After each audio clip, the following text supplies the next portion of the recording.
हामी तिलको लड्डु बनाउन गइरहेको छौँ। सर्वप्रथम तिललाई 5 देखि 7 मिनेटसम्म लो फ्लेममा भुट्नु पर्दछ। हल्का कलर ब्राउनिसमा चेन्ज हुन थालेपछि हामी तिल भुटिएको र रेडी भएको भन्ने थाहा पाउँछौँ।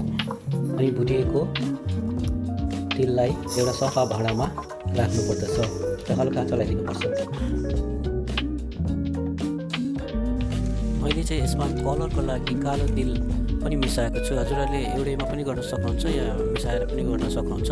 यसको लागि हामीले अगाडि जे प्रोसेस गर्यौँ सेम प्रोसेस हो।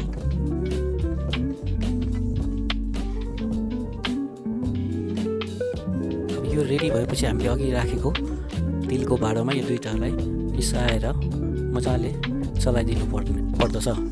यसरी मिक्स भएपछि हामी अर्को स्टेपको लागि तयार हुन्छौँ।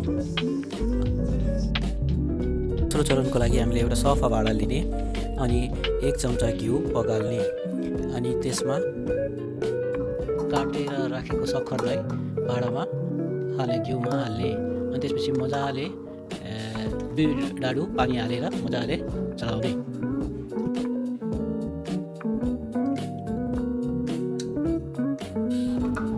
त्यसपछि हामीले आधा कचौरा पानी लिने, त्यसमा 2 देखि 3 थोपा पाग हाल्ने अनि यदि यो पाग यसमा गएर घुलिएन भने चाहिँ यो ठिक छ र घुलियो भने यो ठिक हुँदैन। र यसरी हातले डल्लो पार्दाखेरि डल्लो पर्यो भने चाहिँ यो ठिक भयो, नत्र भए चाहिँ अझै त्यो तयार भएको छ हेर्नुपर्छ। यो मजाले तयार भएको चास्नीमा यसरी राम्ररी बबल्सहरू पनि आउँछ। अनि त्यसपछि हामीले यो बबल्स आएको चास्नीलाई उसमा तिल राखेको भाँडोमा मिक्स गर्ने, मजाले मिक्स गर्ने अनि त्यसपछि बिस्तारै बटार्छौँ।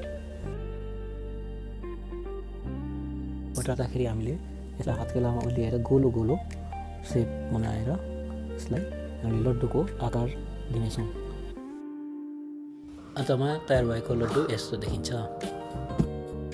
यसै प्रकारले हामी मुरैको या भुजाको लड्डु पनि बनाउनेछौँ।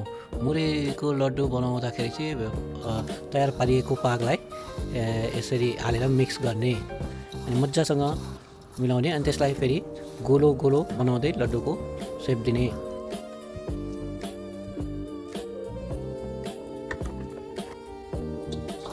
दुईटै लड्डु तयार भएपछि यस्तो देखिन्छ।